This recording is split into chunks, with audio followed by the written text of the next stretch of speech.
गांव के बरगद के पेड़ के नीचे बैठकर आपस में बातें कर रहे थे। ये तो रोज का नाटक शुरू हो गया। शाम होते ही बत्ती गुल हो जाती है रोज रोज।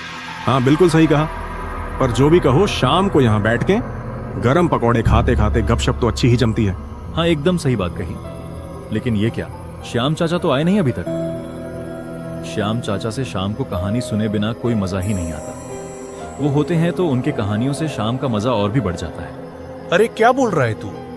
वो सब कोई कहानी नहीं होती है, सब सच्ची घटनाएं हैं। अरे छोड़ो यार, मुझे तो नहीं लगता है कि वो सब सच्ची घटनाएं हैं। श्याम चाचा तो वो हमें खुश करने के लिए कहते होंगे। क्यों, पिछली बार की बात याद नहीं? वह जो श्याम चाचा बता रहे थे, किसी भोंदू राम की जगह पर एक कुएं में एक प्रेत रहता था। वह तो सच निकला था। चाचा की कहानियां सच्ची ही होती हैं। कभी कभी इस दुनिया में आंखों के सामने जो दिखता है उसके बाहर भी बहुत कुछ होता है। वह शायद विश्वास करने लायक नहीं होता है, लेकिन वो सब भी सच होता है। इसीलिए शायद संजय भी यह सब कह रहा है। तीनों ऐसे ही बातें कर रहे थे और तभी एक बुजुर्ग आदमी वहां आ पहुंचता है। क्या हाल है? कैसे हो सब? आज फिर शाम होते ही बत्ती गुल हो गई।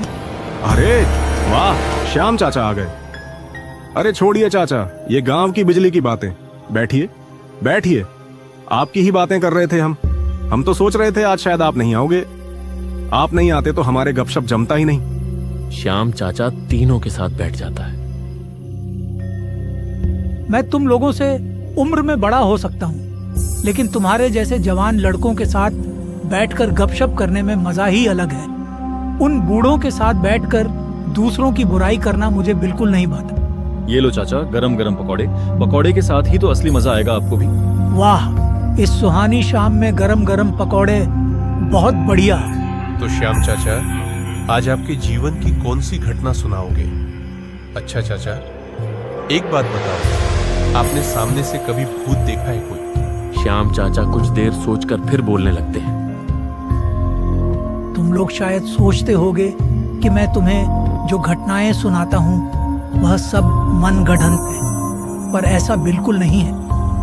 मैं चिकित्सक होने के नाते इस देश की अलग अलग जगहों पर रहा हूँ। वहाँ से कितनी तरह के अनुभव हुए हैं मुझे, और वही तुम लोगों को सुनाता हूँ। नहीं नहीं, हम आप पे विश्वास करते हैं। और सच में चाचा, आप जो घटनाएं सुनाते हो वह सुनकर तो किसी को भी डर लग जाएगा। श्याम चाचा, आज ना आप अपनी आंखों से देखा कोई भूत का किस्सा सुनाओ। चलो, आज एक कुछ अलग तरह की घटना सुनाऊंगा। उम्मीद है यह घटना डर के साथ साथ तुम्हारे दिलों को भी छू जाएगी। तब मेरी उम्र बहुत कम थी। चिकित्सक के रूप में अभी अभी नौकरी शुरू ही की थी। तब मेरी चिकित्सक की पोस्टिंग हुई थी पुरबपुर नाम के एक गांव में। वह गांव शहर से बहुत दूर था। वहां तब तक बिजली भी सही से नहीं पहुंची थी। मुझे वह जगह बहुत पसंद आ गई। वहां के लोग भी मुझे कुछ ही दिनों में अपना बना लिया। उस दिन गांव के दो लोग मुझसे मिलने आए थे। आपका स्वागत है हमारे गांव में। जब से आप आए हैं आपसे मुलाकात हुई ही नहीं। हमारा यह गांव आपको कैसा लग रहा है डॉक्टर साहब? बहुत अच्छा है। यह जगह बहुत शांत और सुंदर है। तुम्हारा यह गांव तो मुझे बहुत पसंद आया है। डॉक्टर साहब, आपको यहाँ रहने में कोई परेशानी तो नहीं हो रही? कोई दिक्कत हो या किसी चीज की जरूरत हो तो हमें जरूर बताइएगा। नहीं नहीं, कोई परेशानी नहीं हो रही है। अकेला रहता हूँ, इसीलिए कोई समस्या नहीं है। और गोपाल भैया तो हैं ही, खाना वाना सब बनाकर दे जाते हैं। बहुत अच्छा है, कोई दिक्कत नहीं। चलो, सुनकर बहुत खुशी हुई। पर डॉक्टर साहब, आपसे एक बात कहनी थी। उस आदमी की बात सुनकर मैं बहुत हैरान हुआ। हंसते मुस्कुराते दोनों लोग कुछ ही पलों में बहुत गंभीर हो गए। तुम क्या कुछ खास कहना चाहते हो जो ऐसे अचानक गंभीर हो गए? हाँ, वह तो कहना ही है। दरअसल आप तो गांव के बिल्कुल आखिरी सिरे पर रहते हैं, इसीलिए कह रहा हूँ। यह जगह कुछ खास ठीक नहीं है। क्यों?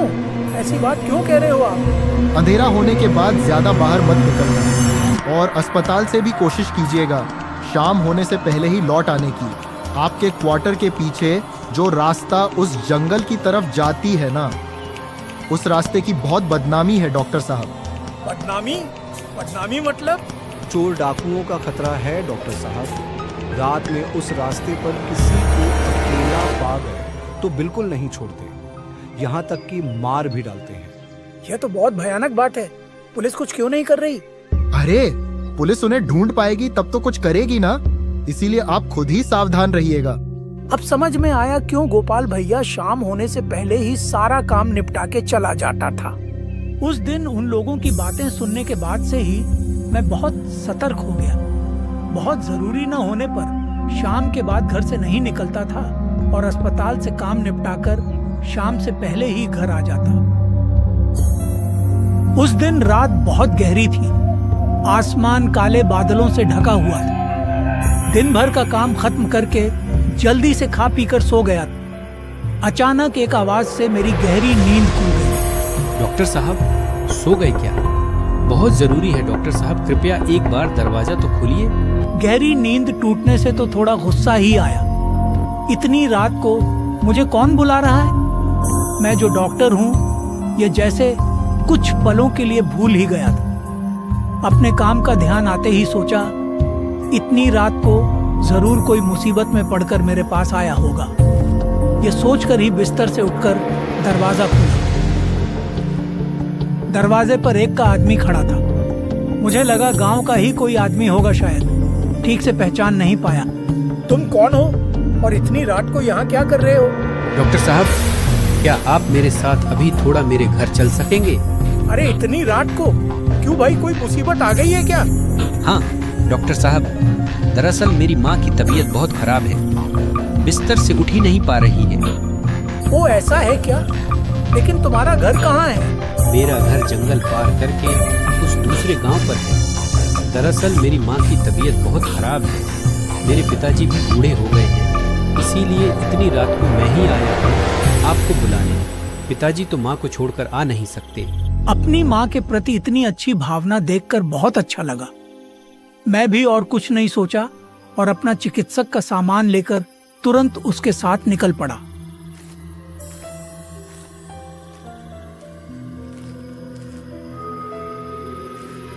अच्छा ये बताओ, तुम्हारा घर क्या बहुत दूर है?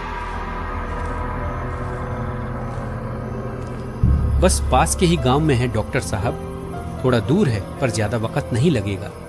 हम लोगों के बाहर निकलकर अंधेरे में थोड़ा चलते ही बारिश का मौसम होने के कारण काफी ठंडक लग रही थी। अच्छा ये बताओ, तुम्हारा नाम क्या है? मेरा नाम तो अनिल है। वह आदमी रास्ता दिखाते हुए मेरे आगे आगे चल रहा था और मैं उसके पीछे पीछे। कुछ दूर चलने के बाद हम उस जंगल में पहुंच गए। चारों तरफ बड़े बड़े पेड़ थे और बीच के पतले रास्ते से हम दोनों आगे बढ़ रहे थे। मुझे अंदर ही अंदर अजीब सी घबराहट महसूस होने लगी और साथ ही अचानक उन दोनों गांव वालों की कही हुई बातें याद आ गई। अच्छा अनिल, इस जंगल के रास्ते के अलावा और कोई रास्ता नहीं है तुम्हारे घर जाने का? हाँ डॉक्टर साहब, रास्ता तो है पर इस रास्ते से जल्दी पहुंच जाएंगे।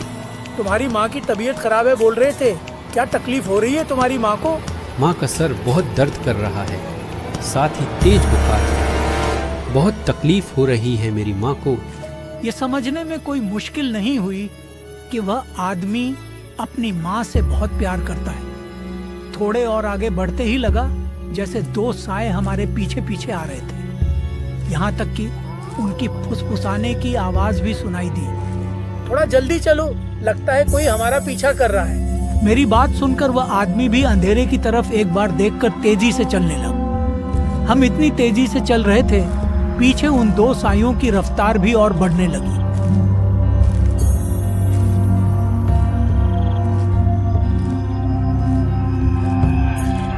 ओए, तुम दोनों रुको, बोल रहा हूँ, रुक जाओ। उनकी धमकी सुनकर और उनके हाथों में हथियार देखकर हम दोनों रुक गए। अरे ओ तुम दोनों, जो कुछ भी माल है जल्दी से दे दो, वरना अभी लाश बना दूंगा। मेरे पास कुछ नहीं है और जो मेरे साथ है उसके पास भी कुछ नहीं है। उसकी माँ की तबीयत खराब है, उसे ही देखने जा रहा हूँ, हमें जाने दो। मेरी माँ की तबीयत सच में बहुत खराब है, हमें जाने दो। अबे ओ, मर जाए तेरी माँ, हमें क्या? क्या बोला तूने? अरे बाप रे, अरे बचाओ रे। दोनों गुंडे अचानक भाग गए। मुझे अजीब लगा, लेकिन हम जल्दी में थे तो निकलने लगे।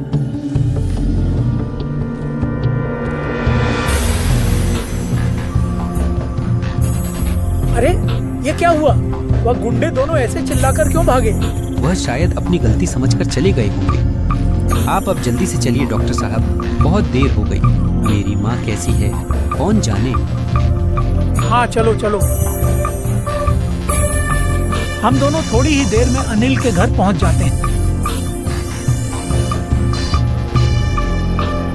वो रहा हमारा घर। आप जाइए, मैं यही हूँ।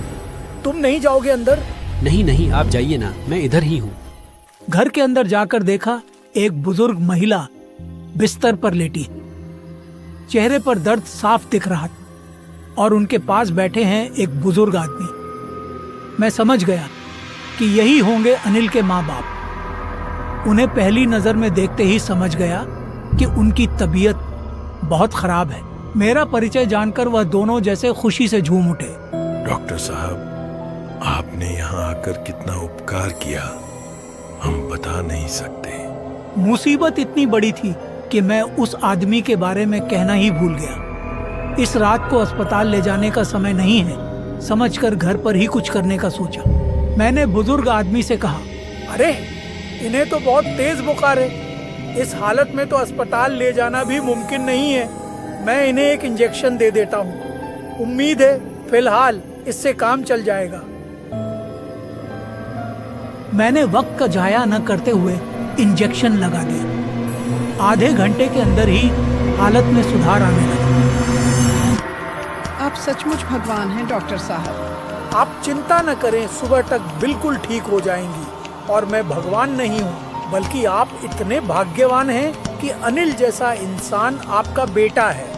अनिल? आप अनिल के बारे में कैसे जानते हैं? हाँ, अनिल ही तो गया था मेरे घर पर जाकर बताया कि उसकी माँ की तबीयत बहुत खराब है। उसकी बात सुनकर ही तो मैं जल्दी से चला आया। अनिल आपको बुला लाया अपनी माँ के बारे में सोचकर? आप ऐसे क्यों कह रहे हैं? क्यों, क्या हुआ? इतने हैरान क्यों हो रहे हैं? वह बुजुर्ग आदमी एक पुरानी लोहे की बक्से से एक तस्वीर निकालकर मेरे सामने लाकर बोला, देखिए तो, क्या इसने आपको बुलाया था? तस्वीर देखते ही अनिल को पहचानने में मुझे कोई मुश्किल नहीं हुई। हाँ, ये तो अनिल है, यही तो गया था मुझे बुलाने। और अनिल तो बाहर ही खड़ा है, मुझसे कहा अंदर जाने को, बोला मैं बाहर खड़ा हूँ। ये आप क्या कह रहे हैं? रुकिए, मैं बुलाता हूँ उसको। अनिल अंदर आओ, अपनी माँ को देख जाओ, वह अब काफी ठीक है। कोई जवाब नहीं आया बाहर से। नहीं, वह अब और नहीं दिखेगा। उसका काम जो खत्म हो गया। क्या मतलब काम खत्म हो गया? आज से 1 साल पहले की बात है। शहर से काम करके लौटते समय गाड़ी दुर्घटना में मारा गया हमारा बेटा। अपनी माँ का बहुत प्यारा था वह। माँ को कोई तकलीफ होती थी तो एकदम पागल जैसा हो जाता था उनकी तकलीफ में। वह आज फिर से आया था। वो बुजुर्ग आदमी से सब सुनकर मेरे पास कुछ कहने को शब्द नहीं रहे। तब तक सुबह होने का भी समय हो चुका था। सच्चे बेटे कभी नहीं मरते, वो मर नहीं सकते। ये थी वह सच्ची घटना जो मेरे साथ उस दिन घटी थी, वही मैंने बताई।